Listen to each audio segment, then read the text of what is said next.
السلام علیکم ناظرین، اگر آپ ہمارے چینل میں نئے ہیں تو ہمارا چینل یس سر چینل کو سبسکرائب کریں اور بیل آئیکن کو دبائیں تاکہ نئے ویڈیو اپلوڈ ہوتے ہی آپ تک نوٹیفیکیشن کے ذریعے پہنچ سکیں۔ جزاک اللہ۔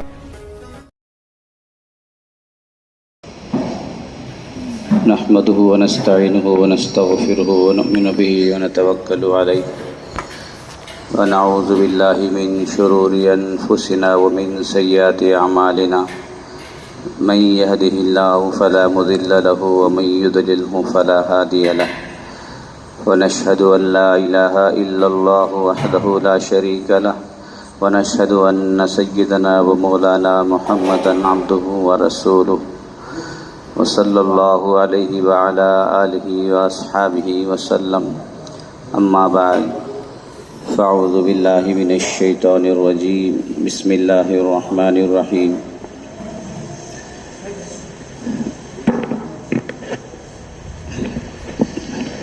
طلب العلم فریضہ علی کل مسلم او کما قال علیہ الصلاۃ والسلام۔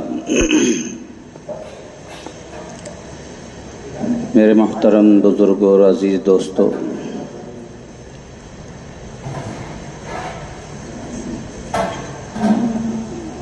اللہ تبارک و تعالیٰ نے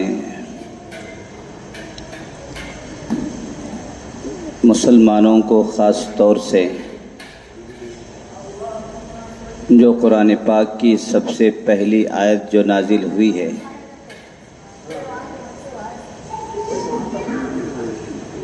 اقرأ بسم ربک الذی خلق خلق الانسان من علق اقرأ ربک الاکرم الذی علم بالقلم علم الانسان ما لم يعلم۔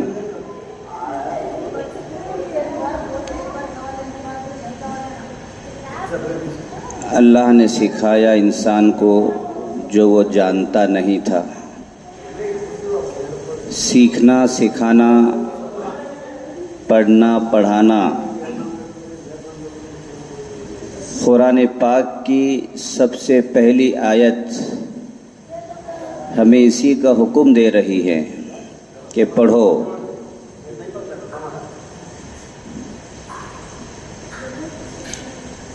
پڑھنا انسان کی زندگی کے لیے ضروری ہے۔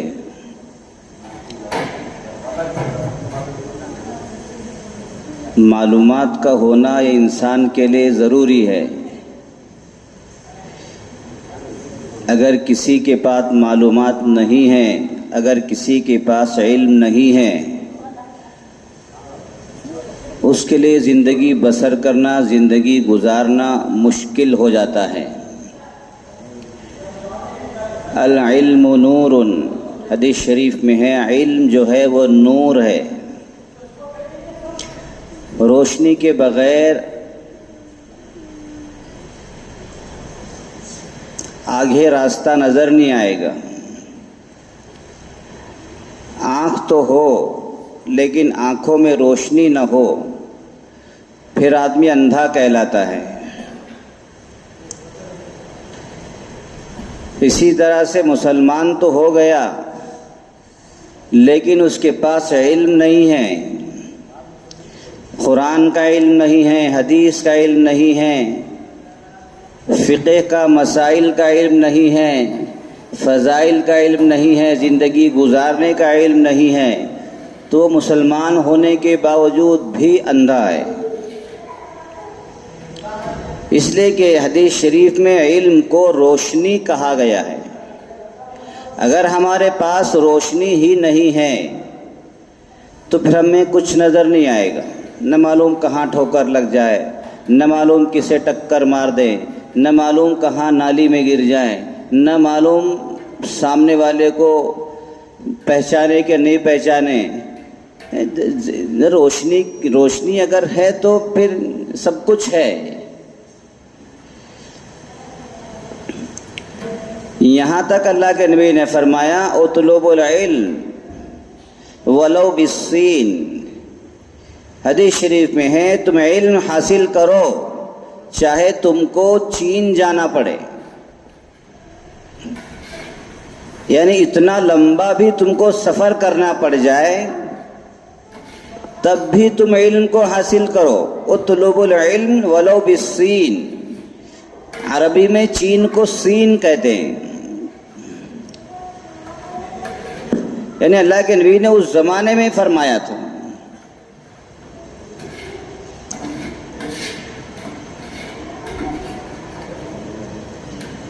لیکن آج مسلمان قوم اس معاملے میں بہت پیچھے ہو گئی ہے، بہت پیچھے ہو گئی.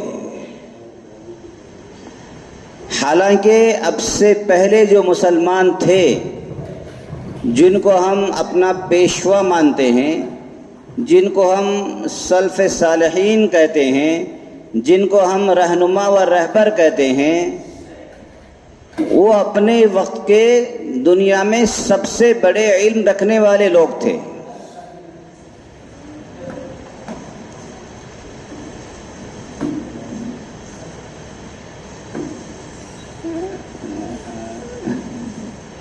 یہ جتنی آپ کو عمارتیں نظر آ رہی ہیں،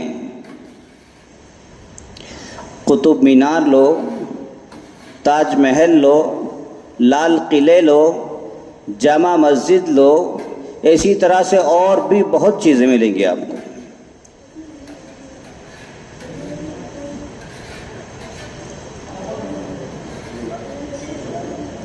اس انجینئرنگ کو پڑھنے کے لیے بڑی بڑی یونیورسٹیاں قائم کی جا رہی ہیں. ابھی بڑی بڑی یونیورسٹیاں، سول انجینئر، فلاں فلاں انجینئر، وہ صرف نقشے بناتے ہیں، لاکھوں روپے لیتے ہیں. اور ایسی بڑی بڑی یونیورسٹیوں میں ایڈمیشن کے لیے وہ لاکھوں روپے لیتے ہیں. وہ صرف عمارت بنانے کے لیے وہ نقشہ بناتے ہیں، پھر اس کے مطابق یہ گونڈی، یہ راج، یہ معمار سب اس کی عمارت کرتے ہیں.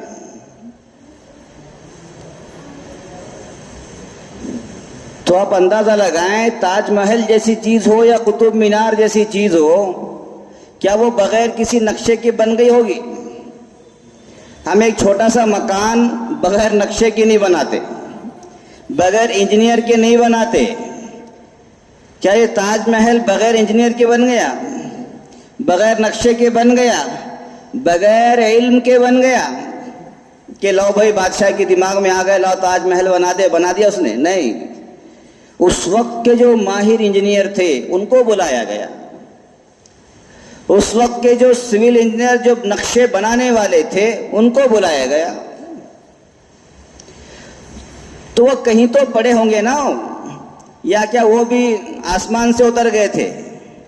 وہ سب کے سب مسلمان تھے.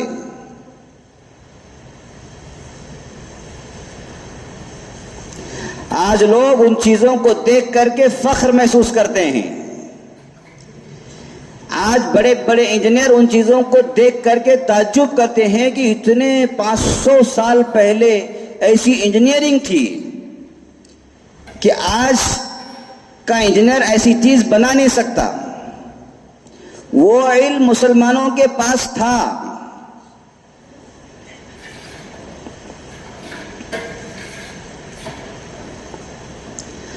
ندی کے کنارے بنا دیا اس کو، تاج محل کو. حالانکہ ہم جب مکان بناتے ہیں ایسی جگہ بناتے ہیں جہاں پانی نہ ہو، کہیں پانی سے خراب نہ ہو جائے، پایا ڈھلا نہ ہو جائے. لیکن تاج محل تو دیکھا ہوگا، پیچھے ندی ہے، پانی ٹکراتا ہے تاج محل کو. یہ جان بوجھ کر بنایا گیا ہے. اب سعودی عرب میں، دبئی میں اب لمبی لمبی عمارتیں بنائی جا رہی ہیں سمندر کے اندر. اب سے پہلے مسلمانوں نے ہی یعنی ایک ندی کے اندر تاج محل کو بنا کر کے دکھایا ہے کہ پانی میں کیسے عمارت بنائی جاتی ہے. وہ علم سیکھا ہوگا نا مسلمانوں نے، وہ علم پڑھا ہوگا، کہیں تو پڑھا ہوگا. چلو یونیورسٹی نہیں، مدرسے میں تو پڑھا ہوگا، مکتبوں میں پڑھا ہوگا، جامعات میں پڑھا ہوگا. یونیورسٹی کو جامعہ کہتے ہیں. آج یونیورسٹی کا ورڈس استعمال ہوا، آپ کو عربی میں دیکھیں گے تو نہیں ملے گا ورڈس، وہاں جامعہ ملے گا، جامعہ قرطبہ۔ آج بھی جا کر کے دیکھو اسپین میں موجود ہے، جہاں مسلمانوں کی 800 سال حکومت رہی ہے، دنیا کی سب سے بڑی یونیورسٹی، دنیا کی سب سے پہلی یونیورسٹی بنانے والی ایک مسلمان خاتون ہیں، مسلمان عورت ہیں۔ ہمیں مسلمانوں کے علم کی معلومات نہیں ہے۔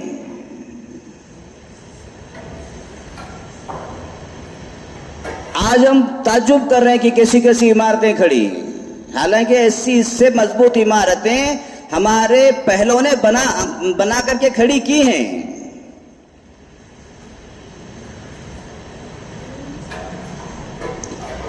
ایسی ایسی چیزوں کا اس میں استعمال کیا گیا ہے کہ اسی لیے آج وہ 500 سال سے کھڑا ہوا ہے، ایک دنیا کا عجوبہ بنا ہوا ہے۔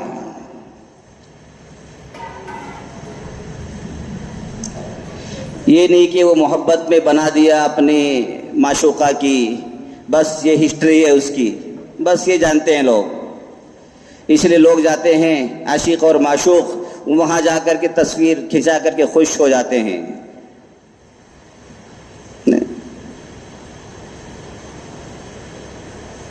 23 سال میں مکمل ہوا ہے، 23 سال تک مزدوروں کو مزدوری دی گئی ہے، 23 سال تک کئی ہزار مزدوروں کو روزگار دیا گیا ہے۔ یہ ویسے نہیں ہوا ہے، یہ کام روزگار دینے کے لیے بھی کیے گئے ہیں، یہ صرف فخر کے لیے، دکھاوے کے لیے نہیں، یا محبوبہ کی معشوقہ کی یاد میں۔ انسان کی زندگی کتنی ہوتی ہے؟ 30-35 سال انسان رابطہ ہے، کام کرتا ہے۔ اگر 30-35 سال کسی کو روزگار مل جائے اور کیا چاہیے اس کو؟ تو ان بادشاہوں نے یہ خامخواہ چیزیں نہیں بنائی، ایک عمارت بھی ہو جائے اور رعایا کو روزگار بھی مل جائے۔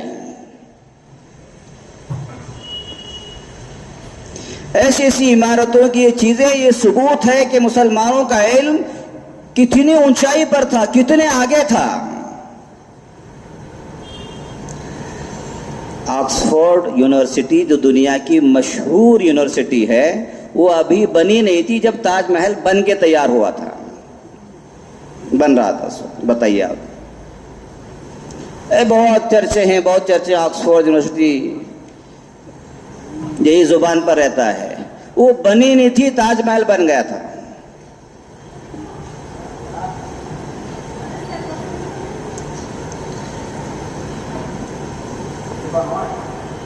علم کی بات کر رہا ہوں میں، یہ تاج محل کی تعریف نہیں کر رہا ہوں میں۔ تاج محل کے پیچھے یہ راز ہے کہ مسلمانوں کے علوم جو تھے اتنے آگے پہنچ چکے تھے کہ دنیا 500 سال کے بعد بھی ایسی چیز بنا نہیں سکتی۔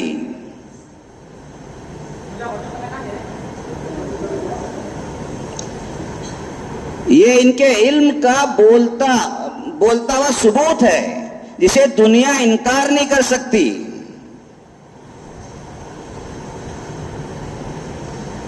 یہ پترولی پتوں پہ کھانا کھانے والے ہم کو بتا رہے ہیں کہ مسلمان جاہل ہوتے ہیں، مسلمان پنچر کی دکان والے ہوتے ہیں۔ یہ پترولی جن کو کھانا کھانا ہم نے سکھایا ہے، یہ پتوں میں کھانا کھانے والی قوم، پتے باندھ کر کے گھومنے والی قوم، یہ اس قوم کو سکھا رہی جس نے تاج محل جیسی عمارت کھڑی کی ہے۔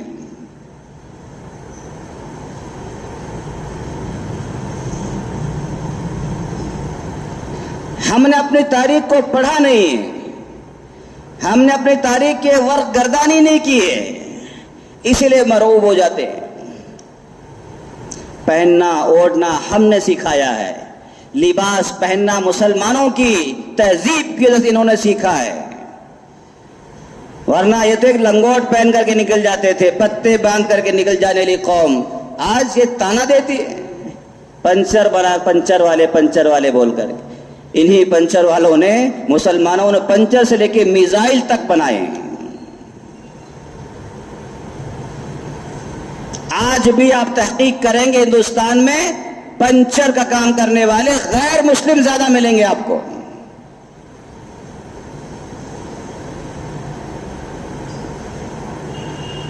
مرعوب ہونے کی ضرورت نہیں، اس قوم کو پھر دوبارہ اٹھنے کی ضرورت ہے، دوبارہ وہ علوم حاصل کرنے کی ضرورت ہے. وہ ہمارے علوم کا خزانہ ہم نے چھوڑ دیا ہے، اس کو دوبارہ حاصل کرنے کی ضرورت ہے. اللہ نے اس قوم کے اندر عقل، شعور، دماغ بہت کچھ دیا ہے، لیکن اس کا صحیح جگہ استعمال نہیں ہو رہا ہے. ہمارے بڑوں نے اس کا صحیح جگہ استعمال کیا، اسی لیے انہوں نے پوری دنیا پر حکومت کی.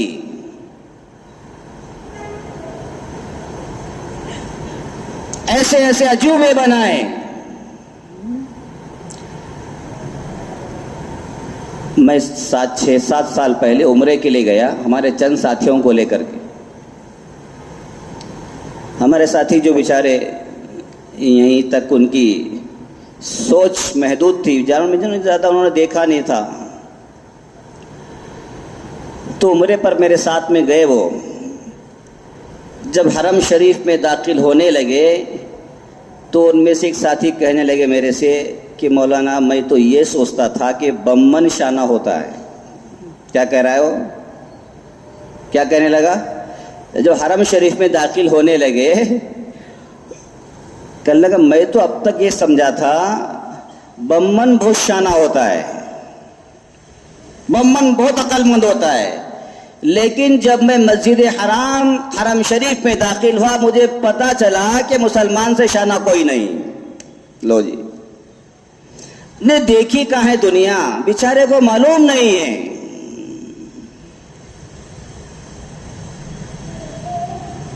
ہم نے اپنی تاریخ ہی نہیں پڑھی ہے، یہ سب ہماری نقل ہو رہی ہے. ہماری عربی کتابوں کو انگلش میں ٹرانسلیشن کر کے یہ لوگ آگے بڑھے ہیں.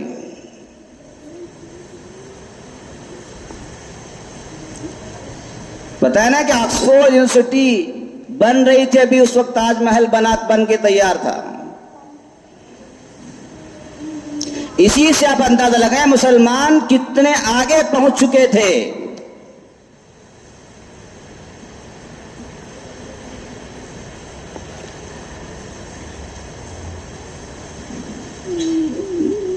جناح صاحب اب یہ آزادی سے پہلے اس وقت کا جو گورنر تھا انگریز کا، اس سے ملنے کے لیے جب گئے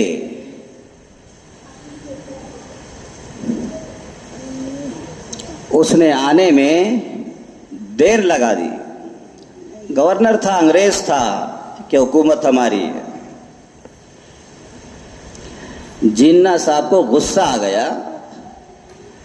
انہوں نے کہا آپ کو یہ بھی تمیز نہیں ہے کہ ایک مہمان ملنے کے لیے آیا ہے آپ اتنے دیر لگاتے ہیں؟ یاد رکھو تم کو کپڑا پہننا ہم نے سکھایا ہے، تم کو زندگی گزارنا ہم نے سکھایا ہے. تم کو کیا پتا تھا زندگی گزارنا؟ یہ مسلمانوں نے سکھایا ہے. آج چند کوڑی تمہارے پاس آ گئی،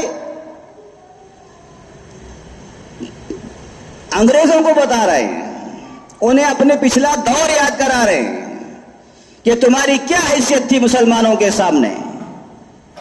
تمہیں یہ بھی تمیز نہیں کہ مہمان آ جائے تو جلدی آ جانا چاہیے. یہ وہ ہماری تاریخ ہے. تاریخ کو پڑھا کرو، ایمان تازہ ہو جائے گا، سینہ فخر سے بلند ہو جائے گا.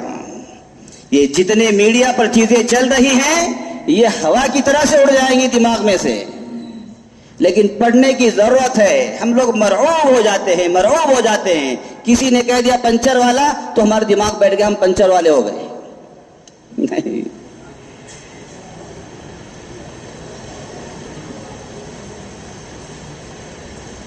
مسلمان ہر حالت میں جینا جانتا ہے. جتنی پریشانیاں، جتنے حالات مسلمان قوم پر آئے ہیں، اگر اس کے علاوہ دوسری قوم پر آتے وہ قوم مٹ چکی ہوتی. یاد رکھیں اس بات کو. وہ قوم مٹ چکی ہوتی. اسی لیے آپ کو دیکھیں گے ہندوستان میں صرف آپ کو ہندو نظر آئیں گے، حالانکہ ایسا بالکل بھی نہیں ہے. بدھسٹ یہاں پر موجود ہیں، پارسی یہاں پر موجود ہیں، سینکڑوں قسم کے دھرم موجود ہیں، لیکن وہ قومیں ہندویت میں ضم ہو چکی، مل گئی، مکس ہو گئی. اپنی تہذیب کو، اپنے کلچر کو مٹا دیا انہوں نے، ختم کر دیا. اسی لیے آپ ان میں فرق محسوس نہیں کریں گے. لیکن اگر صرف آپ کو اگر کوئی قوم الگ نظر آتی ہے، وہ مسلمان قوم ہے جو ہندوؤں سے صرف الگ نظر آتی ہے. اسی لیے وہ ان کو مسلمان برداشت نہیں ہوتا ہے. یہ الگ کیوں نظر آتے ہیں؟ ظاہر سی بات ہے، ہمارا ایمان الگ ہے، ہمارا قرآن الگ ہے، ہماری تہذیب الگ ہے، ہمارا کلچر الگ ہے. یہ ہمارا تہذیب، ہمارا کلچر تمہارے میں ملنے کے لیے نہیں آیا ہے، بلکہ تم کو سکھانے کے لیے آیا ہے. تمہارے گھروں میں پردے یہ مسلمانوں کی وجہ سے لٹک رہے ہیں. تمہارے گھروں میں مستورات میں جو پردہ آیا ہے یہ مسلمانوں کی دین ہے. یہ دسترخوان آیا ہے، یعنی سنداسی تہذیب جتنی جو آئی ہیں یہ مسلمان قوم کی وجہ سے آئی ہیں. ورنہ تم تو پتوں میں کھانے والے لوگ تھے، تم تو پتروڑی لوگ تھے. اس لیے ان تاریخ کو پڑھنے سے دل میں خوشی محسوس ہوتی ہے کہ مسلمان تو اتنے آگے ہیں.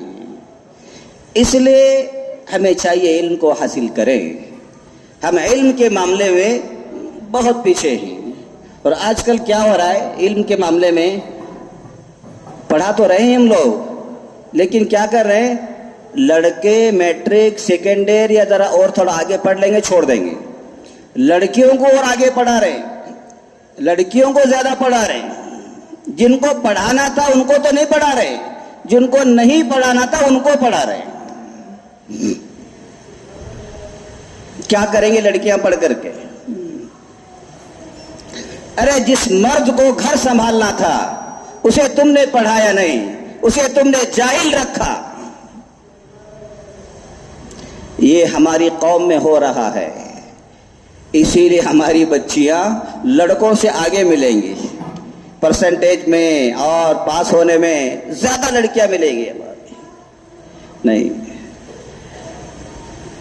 جب ان کے جوڑ کا جوڑا نہیں ملتا، مسلمانوں میں ان کی ایجوکیشن ہائی لیول کی ہو رہی ہے لڑکیوں کی، اور وہ ہائی لیول کا لڑکا نہیں مل رہا ہے ان کو جوڑے کے لیے، شادی کے لیے، کیا کریں گے؟ سوچنے کی چیز ہے. اپنے سے کم لیول کی لڑکی یہ شوہر برداشت نہیں کریں گے، اس سے ہائی لیول کا چاہیے شوہر. کہاں ملے گا؟ سوچنے کی چیز ہے، غور کرنے کی چیز ہے. لڑکوں کو پڑھاؤ ہائی لیول کی تعلیم، ہائر ایجوکیشن، بچوں لڑکوں کو پڑھاؤ. ہاں لڑکیوں کو جتنی ضرورت ہے وہ چیز پڑھائیے، پڑھانا منع نہیں، علم دینا سب کے لیے ضروری ہے. لیکن جس کا جہاں تک مقام ہے اس مقام سے اگر آگے جائیں گے بیلنس چھوٹ جائے گا، پھر پریشان پھر ہو گئے. بہرحال بات آ گئی تھی تعلیم پر. تعلیم یہ ہر مرد کے لیے، ہر عورت کے لیے یہ ضروری چیز ہے. اسی لیے یہ مکاتب کا نظام اور اسی طرح سے یہ دنیاوی زندگی گزارنے کے لیے اسکول کالجز کا نظام ہوتا ہے. ہمیں اپنی زندگی، گھریلو زندگی ہو یا باہر کی زندگی ہو، شریعت کے مطابق اور سنتوں کے مطابق اور قرآن کے مطابق کیسے گزارنی ہے اس کا بھی علم آنا چاہیے. اور دنیا میں کیسے جینا ہے دوسری قوموں کے ساتھ اس کا بھی علم آنا چاہیے. جب دونوں علم آئیں گے تو لیول رہے گا، بیلنس رہے گا، پھر اس طرح سے گاڑی بہت اچھی چلے گی. یہ نہیں کہ آپ صرف نماز پڑھتے رہے، نماز پڑھتے رہے، نماز پڑھتے رہے، باقی اسکول چھوڑ دو، کوئی ضرورت نہیں ہے. نہیں، اسلام یہ نہیں کہتا ہے، شریعت یہ نہیں کہتی ہے. نماز بھی وقت پر پڑھو، تعلیم بھی وقت پر کرو، تب جا کر کے بیلنس ہوگا. ہمارے بچے کیا کر رہے ہیں؟ ذرا نمازی بن جاتے ہیں، وہ کالج چھوڑ رہے ہیں. یہ غلط طریقہ ہے، ایسا بالکل نہیں ہونا چاہیے. اگر آپ نماز 5 وقت کی پڑھ رہے ہیں تو تعلیم بھی جو تمہارے جتنی ضروری ہے اتنا پڑھنا ضروری ہے. طلب العلم فریضہ علی کل مسلم، ہر مسلمان مرد عورت پر علم کا حاصل کرنا یہ فرض ہے، اور علم جو ہے وہ روشنی ہے، روشنی کے بغیر ہم زندگی گزار نہیں سکتے۔ اس لیے میرے دوستو، ہمیں دینی تعلیم بھی حاصل کرنا چاہیے۔ دینی تعلیم کے لیے اپنے بچوں کو، اپنی بچیوں کو مکتب میں بھیجیں، اپنے بچوں کو مدارس میں بھیجیں، اور دنیاوی علم حاصل کرنے کے لیے اور دنیاوی اعتبار سے ترقی کرنے کے لیے اسکولوں میں، کالجوں میں اور یونیورسٹیوں میں بھیجنا چاہیے، تاکہ وہاں وہ بڑی بڑی پوسٹوں پر اور بڑے بڑے علوم حاصل کر کے قوم کے لیے ایک رہنما و رہبر بن سکیں، تاکہ ہماری قوم جو تعلیمی میدان میں پیچھے ہے وہ پھر دنیا کو سنبھالنے والی، دنیا کی امامت کرنے والی قوم بن جائے۔ اس پر عمل کریں گے بھائی سب، اپنے بچوں کو پڑھائیں گے۔ دیکھو، آدھی روٹی کھاؤ لیکن پڑھانا نہ چھوڑیں، ضرور پڑھائیں، ضرور پڑھائیں، علم ضروری ہے۔ یہ نہیں کہ بھائی بچہ بڑا ہو گیا، وہ ماں باپ کے ہاتھ آ گیا، اب ماں باپ کا ہاتھ بٹا رہے، اس کی ایجوکیشن ختم کر دی، اب اسی ڈیوٹی پہ لگا دیا۔ نہیں، ایسا نہیں کرنا چاہیے، بلکہ اس کی عمر اگر باقی ہے تو اسے خوب سکھانا چاہیے، اتنا سکھانا چاہیے کہ وہ اپنے پیروں پر کھڑا ہو جائے اور وہ قوم کے لیے بھی، امت کے لیے بھی کام کر سکے، اور ایسے بڑے بڑے ادارے وہ قائم کرنے کا اس کے اندر عزم اور ارادہ ہو، تب جا کر کے قومیں کھڑی ہوں گی۔ اس لیے ہر ایک بندے کو اس نیت کے ساتھ پڑھنا چاہیے کہ میں امت کے لیے، قوم کے لیے کام کروں گا، تو انشاءاللہ اس کے ذریعے سے پوری امت میں جو علم میں پیچھے رہ گئی ہے انشاءاللہ وہ آگے بڑھے گی۔ اللہ ہم سب کو عمل کی توفیق نصیب فرمائے۔ وآخر دعوانا الحمدللہ رب العالمین۔